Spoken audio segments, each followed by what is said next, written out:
All right, hello, my friends. Happy New Year, and welcome to episode 3 of Trailer Track Review. If this is your first time tuning in, then please note that you can feel free to send me your tracks to be reviewed, and it doesn't necessarily have to be trailer music.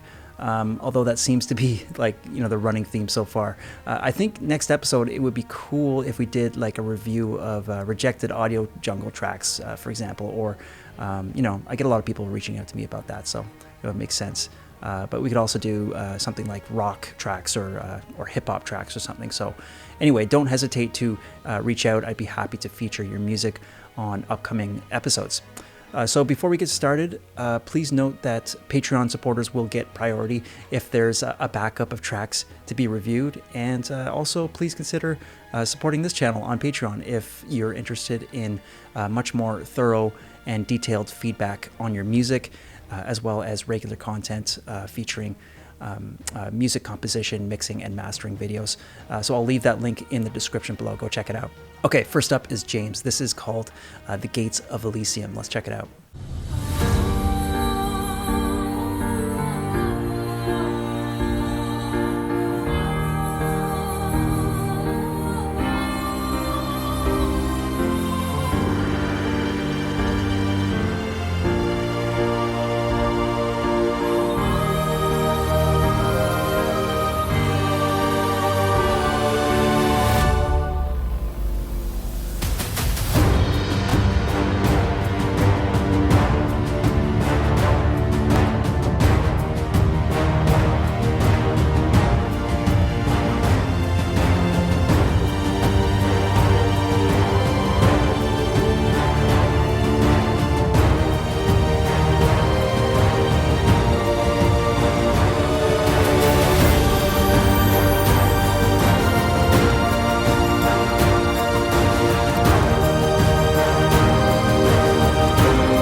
Nice.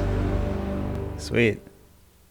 Okay, first of all, really nice mix. Everything is sounding really balanced. Right out of the gate, we're opening up with some vibey choral lines and setting the scene with like a more ambient and textural context. And I love that. That's something that's really important, not giving it all away right off the top.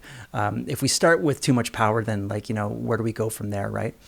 So the track doesn't kick into high gear until about 30 seconds in, and that's perfect. I think there's a solid 8 bars where things are developing without the driving percussion. So great job in the intro. Something about the solo vocal in the intro sounds like maybe it's a bit out of phase or something, or maybe just hitting on some harsh high frequencies.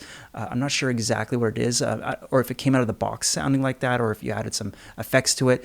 It doesn't sound bad necessarily, but just maybe a little bit jarring at first for whatever reason. But I do really like the angelic choir ensemble that's backing up the string section.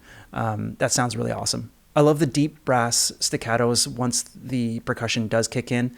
And another thing I really like about this track is the movement within the chords. It adds a ton of interest overall, and I think that's so important, especially with when you're writing orchestral music, is to not get stuck on these huge singular chord pads when you're writing your strings, but rather just to add a little bit of movement to the chord structure. That goes a long way, in my opinions. And same with the use of counter melodies. For example, at the 1 minute mark right here. Ba, ba, ba, ba. I love that horn line. You have these epic long lines being played by the strings by the string section, but you have this brass section playing this descending line as well. Just little things like that make all the difference to me. So great work, James. Thanks for submitting, man. Okay, this next track is called Collapse by L Xerix. Let's check it out.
Nice. I love it. Okay, very cool intro. I love how ambient and textural it is. The whole song has like a really nice ambient touch to it, a nice sounding piano, and you've got these like spacey flautando strings on top. I'm really into the percussion as well, and the hits that you've placed are all really tasty and sitting nicely in the mix. When the song kicks in at around a minute, it sounds great. The track is like really fluid overall. I think what I like most about this track is how like interesting the percussion sounds. Especially when we get to the most powerful part of the track at around like a minute 43. And also I'm loving like the stutter edit at around 2:08. I think it's right here.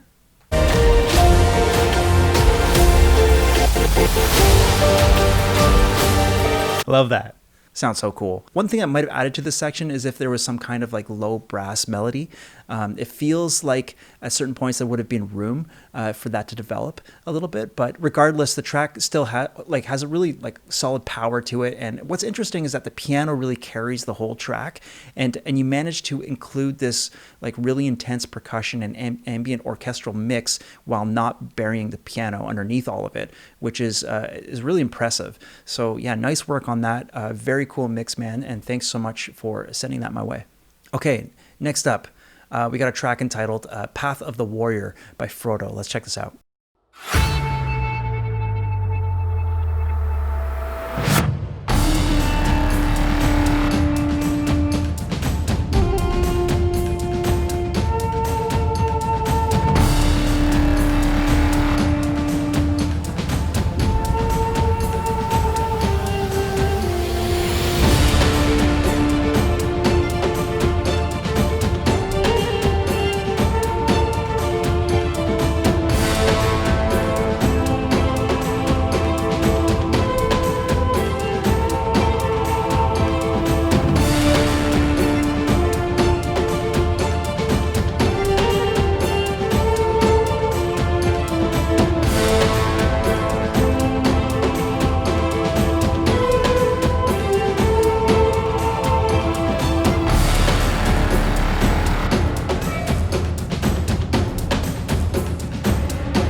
Sweet.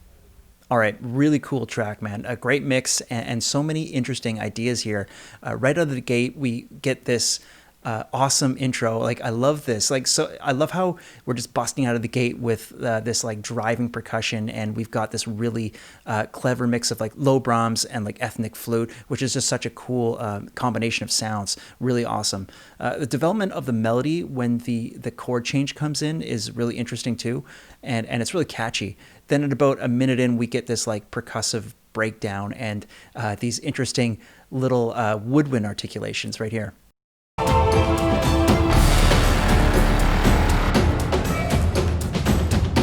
I love that. Kind of sounds like something you'd find in one of the Symphobia libraries, maybe. Let me know what you used to get those little articulations. I'm curious.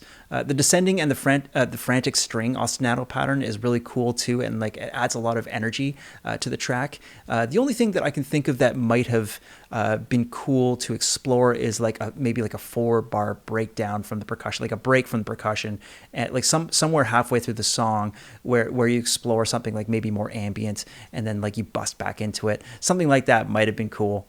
It might have been interesting, but nevertheless, the track does really ebb and flow nicely, and I can really imagine it being used in some kind of like chase scene or action scene. So I'm really impressed with the song.